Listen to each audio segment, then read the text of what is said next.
और ई बाजा का सहयोग से हम सब कैल से जागरूकता अभियान चालू करब और समस्त ग्रामवासी का ई हम सब सूचना दे जे हम सब 21 जनवरी का समय 1 बजे से हम सब भूख हड़ताल कर जा रहल छी, जेमे अपन सहयोग दिए और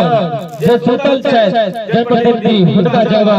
हुनका देखाइयो जे हम सब सवाल पूछे लाग गेल छी और सवाल पूछब, जब तक जवाब हानि देबे तब तक सवाल पूछत रहब और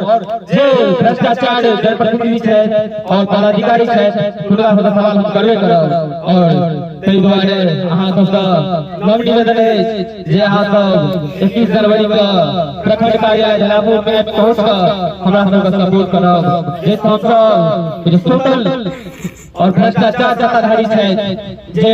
मिल छै जे हमरा सवाल पूछबे नहि करै छै, हम सब हार रहल छियै पैसा जोतकोरी कर रहल छियै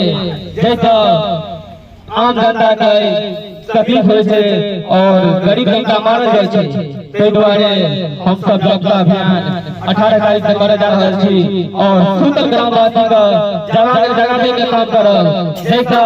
हम सब देखावे चाहे छी जिन्हें सवाल पूछे के हिम्मत आदमी सब छै और मिथिला सेना टीम हमेशा इसी पर करते रहे और करते रहते। तो